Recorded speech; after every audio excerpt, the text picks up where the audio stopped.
Hi, I'm Mark, this is Mark's Tech Vlogs on YouTube, and today I'm going to bring you guys a review of the new Aqara H2 EU smart light switch.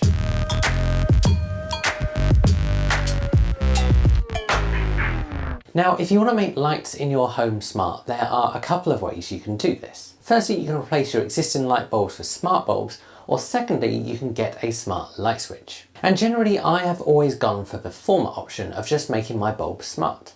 And there's a whole variety of reasons for doing that. In part, when I was first starting out with my smart home journey about 8 years ago, you couldn't actually get smart light switches. And so things like Philips Hue bulbs were the easiest way of doing it. Now back in November, Aqara reached out and offered to send me their new H2 EU smart light switch. I was curious to see what this would be like, so for the last month or so, I've been playing around with it. That means I haven't paid for this product, but I'm also not paid to make this review. This is a fully independent review and not a sponsored video. In fact, Aqara will have no idea what I'm going to say in this video until they watch this video, if they watch this video. So let's kick off and talk about price. So this light switch will cost £41.99 at full price. That's the version you're going to see in this video, which has 2 buttons and 1 channel. For £44.99 you can get the 4-button 2-channel version. Personally, I don't think this is bad value considering everything these pack in. So let's talk about spec. So firstly, one of the big selling points of this is that it does not require a neutral wire. And this is essential for most UK users because most of us don't have a neutral wire within our light switch. What we tend to have is a live wire, also known as a COM, and then a L1. The H2, however, is compatible with neutral wires, and if you do use it with a neutral wire, you do get a couple of extra features. So if you use it with a neutral wire, you get overload protection, energy monitoring, and a customizable LED on the device. Now, because I don't have a neutral wire, these aren't things I've tested. Secondly, this switch is both Matter and Zigbee compatible, and you can choose which mode it operates in when you set it up.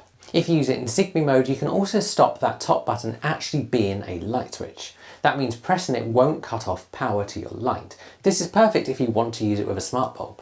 Regardless of which mode you use, however, you can map both of those buttons to whatever you like. That means you can use it in Apple Home to anything in your smart home, or in the Aqara app to anything as well. It is worth saying, however, that if you are going to use it with a smart bulb, generally speaking, you are going to need that neutral wire, with an exception. Now initially I did try using it without a neutral wire and my existing Philips Hue bulb, and it caused absolute chaos. The switch itself kept going offline, and the only way to get it back online was to trip off my lights and trip them back on again, which isn't ideal. This does confirm that you do actually need that neutral wire for it to work with most smart bulbs.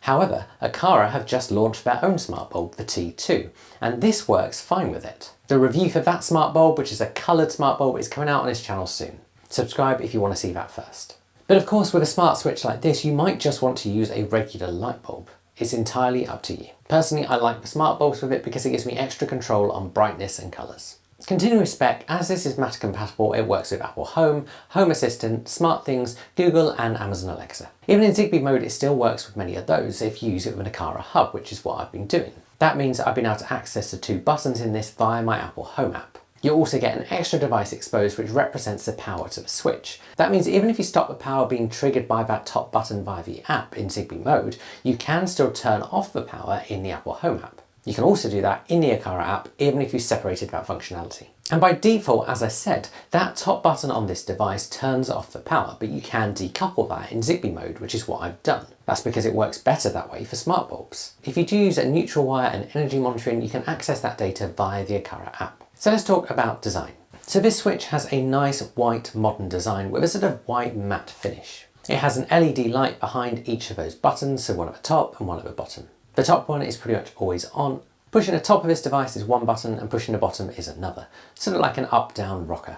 That button is plenty big enough and much bigger than your average light switch button is. The rear of the device has the area where all your cables connect. And all in all, it's a pretty good looking switch. One thing I would like to see in the future, however, is a black version made available. So let's talk about setup. Now, as this switch is compatible with 55mm back boxes, it's actually compatible with most UK light switches, which is great. There is, however, a little bit of a caveat with this, which you come across during setup. Firstly, this light switch is quite deep.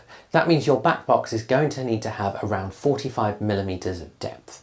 And depending where the cables come into this back box, you might need a bit more beyond that. Now, all the back boxes in my house are wall mounted because the house was rented out for years beforehand and the previous landlords were lazy, so had it rewired on the cheap. That did, however, give me an advantage because it meant I could actually just replace a back box with a deeper one. Now, officially, Aqara say you should have a professional install this, and that's very much true if you don't know what you're doing with electrics. However, I've replaced light switches and plugs in the past, and as long as you isolate the power and check the wiring is pretty simple, it's relatively easy to do. That meant I did fit this myself. And of course you want to make sure all of your wires are nice and snug.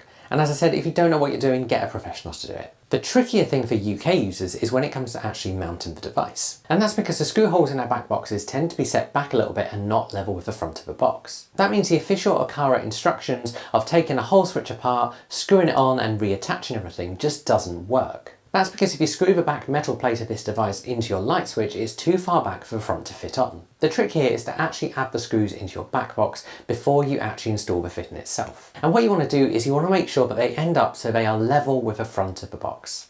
And then what you want to do is keep the mounting part of the Aqara switch and the metal part fully assembled still. You then basically line up the holes at the back at a slight angle and wiggle it into place. You might find you need to take it off and adjust the screws slightly just so it ends up nice and snug, but eventually you can get it. It just takes a little bit of patience. You can then add the front parts back onto the switch and get your power back on. At this point, you're going to want to head into the Aqara app. And here you're going to choose Add Accessory and it should find your switch automatically. If not, you tap the top button twice and then hold it down for 5 seconds until the LED lights on it flash. At that point, it's in pairing mode. And during setup, you'll scan the QR code, which is on the device, and you can also choose which mode you want it in, so Matter or Zigbee. By default, it's in Matter. If you want to change that mode later on, you will need to factory reset it, so I recommend getting it right when you set it up. Now, as I was going to be using this with a smart bulb and wanted to decouple that top button from the actual power, I opted to switch it to Zigbee mode. I then disabled that top button from cutting off the power in the settings. Now, using it in Zigbee mode does involve binding it to an Aqara hub, so I bound it to my Aqara M3. For me, as an Apple user, this setup also included adding it to my Apple Home app. And this leads nicely on to talking about using it and everything you can do with this switch. So as I said before, even in Zigbee mode, this exposes 2 items to Apple Home. It exposes the switch power, but then also a smart switch. This has 2 buttons you can program in the Apple Home app. And essentially you create a scene that each of these buttons runs, and they can control any of your Apple Home devices. The great thing about decoupling the power with this switch is that pressing the top button won't cut off power, so your smart bulb will still stay online. And basically the way I've used it is I've set it up as a bit of a light switch, but with a bit more on top. So that top button will turn the light and the lamp onto 100%, and the bottom button will turn them both off. But of course, if I wanted to, I could make this more complex. I could say turning it off switches off the heating in the room or something like that.